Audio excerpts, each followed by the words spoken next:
ये एयरपोर्ट तो निवेश ला ही रहा है, लेकिन आने वाले समय एयरपोर्ट को चलने दीजिए। कुछ ही वर्षों में उत्तर प्रदेश की इकोनॉमी में 1 लाख करोड़ रुपए की वृद्धि करने वाला है। अकेले एक एयरपोर्ट।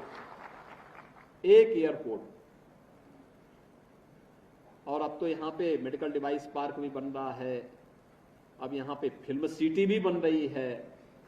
अब यहां पर यानी जो कभी कल्पना थी, आज वह इस जनपद के माध्यम से न केवल प्रदेश को बल्कि देश को मिल रहा है। यह जो सकारात्मक वातावरण पिछले 10 वर्ष के अंदर देश के अंदर देखने को मिला है, यह अद्भुत है। दुनिया इसके प्रति अभिभूत है और हम भारतवासियों का दायित्व भी बनता है। एक तरफ वे लोग हैं जिनके लिए फैमिली फर्स्ट एकमात्र उनके जीवन का मिशन है, लेकिन दूसरी तरफ मोदी जी के नेतृत्व में यह मंच भी है जिनके लिए नेशन फर्स्ट है, राष्ट्र प्रथम के उन मूल्यों के साथ जो जीवन जीते हैं। एक तरफ वे लोग हैं जिन्होंने जातिवाद के आधार पर सामाजिक ताने बाने को छिन्न भिन्न किया, और दूसरी तरफ सबका साथ और सबके विकास के भाव के साथ कार्य करने वाले मोदी जी के नेतृत्व में भारतीय जनता पार्टी का परिवार है। एक तरफ स्वार्थी परिवार है जो गौतम बुद्ध नगर जनपद को अभिषिक्त बना लेता है, और दूसरी तरफ मोदी का परिवार है जो गौतम बुद्ध नगर जनपद में इस बात की परवाह के बगैर कि कुर्सी जानिए तो चली जाए, लेकिन गौतम बुद्ध नगर जनपद का विकास अवरुद्ध नहीं होना है। ये है विकास और सकारात्मक सोच के साथ नेशन फर्स्ट की थ्योरी। हम देश के बारे में सोचेंगे, देश रहेगा हम सब भी रहेंगे। देश रहेगा, देश समृद्धि करेगा, हम भी समृद्धि की ओर अग्रसर हो जाएंगे।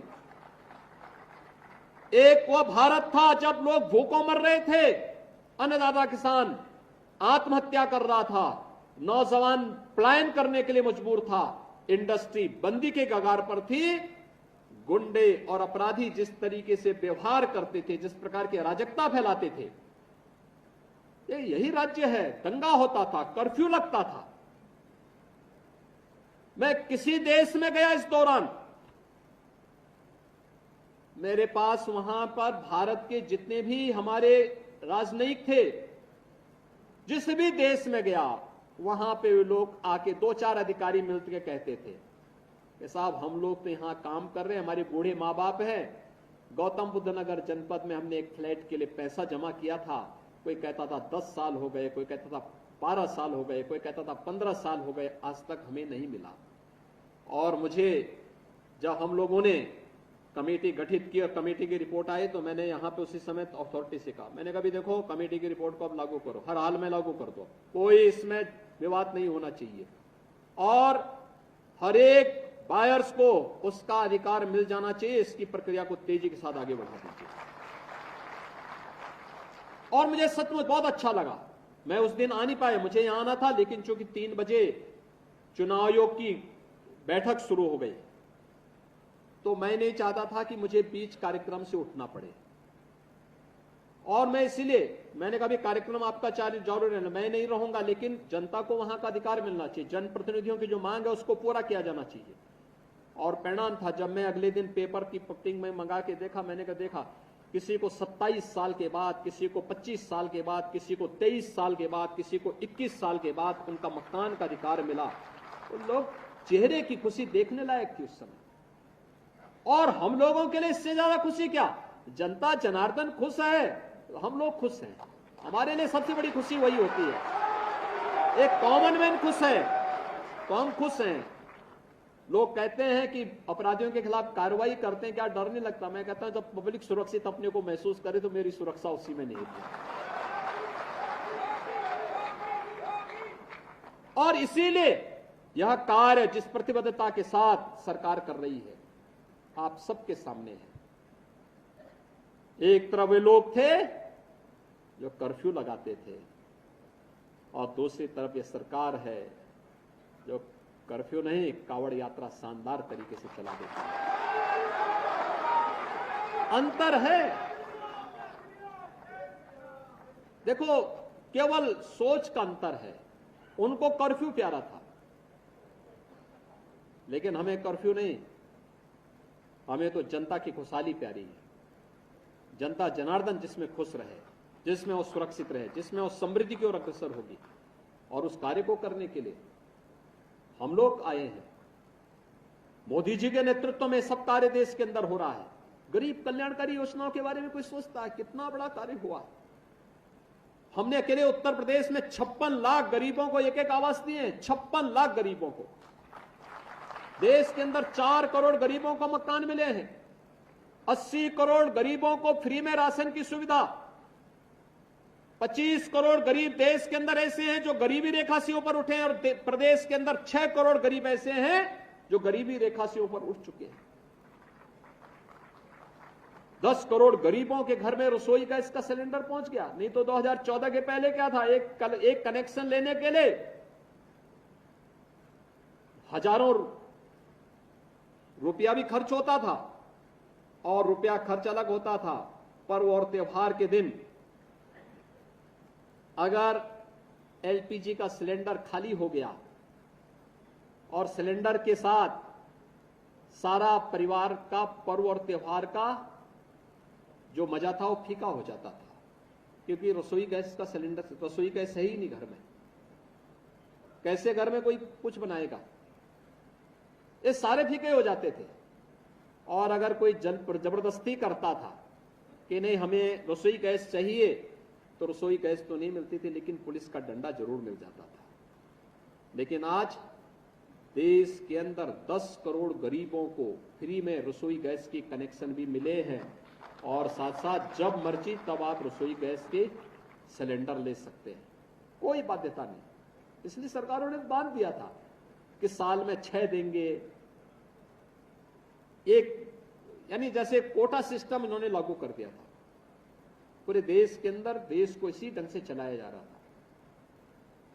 देश को कुछ लोगों ने अपनी पपौती बना के रख दिया था।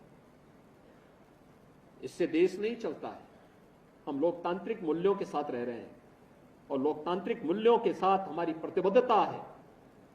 इन प्रतिबद्धताओं को आगे बढ़ाते हुए हम सबको कार्य करना है, और इस दृष्टि से आज मुझे आपके बीच आने का अवसर प्राप्त हुआ है। गौतम बुद्ध नगर जनपद तो वैसे भी एक सकारात्मक सोच के साथ आगे बढ़ने वाला जनपद है। आज मैं आपसे ही अपील करने के लिए आया हूं कि जो माहौल बना है, चुनाव के दौरान बहुत कठिन होता है एक सांसद पद के प्रत्याशी के लिए कि वह घर घर जा सके। इस बार तो जो पहल डॉक्टर महेश शर्मा जी ने की, बहुत सारी सोसाइटी में भी पोलिंग बूथ बन गए होंगे, और मुझे लगता है कि गौतम बुद्ध नगर जनपद में बधाई दूंगा आपको महेश जी, और गौतम बुद्ध नगर जनपद की जनता जनार्दन को भी मैं इसके लिए बधाई दूंगा कि उनको ये सौगात मिल गई है। एक पायलट प्रोजेक्ट के रूप में गौतम बुद्ध नगर जनपद में कार्य लागू हुआ है कि जो बहुत दूर दूर तक लोग जाते थे, और इसलिए पोलिंग परसेंटेज पे ध्यान देना होगा। यद्यपि दूसरे चरण में ही आपका चुनाव है, लेकिन फिर भी पहले चरण में पहले दिन, उस दिन का संकल्प ही हमारा पहला है कि लोकतंत्र के इस महापर्व का हिस्सा बनना और मतदान करना। ये पहला कार्य हमारा होना है, और उसके लिए सोसाइटी में तो ये अवसर मिला ही है। लेकिन मैं आपको इस बात के लिए आश्वस्त कर सकता हूं कि मोदी जी के नेतृत्व में जो डबल इंजन की सरकार कार्य कर रही है, ये समस्या नहीं देती है, समाधान पर विश्वास करती है, और समाधान के लिए भारत को विकसित भारत के रूप में स्थापित करने के लिए, आत्मनिर्भर भारत और एक ग्लोबल लीडर भारत के रूप में भारत को स्थापित करने के लिए आप सबको डॉक्टर महेश शर्मा बनना पड़ेगा।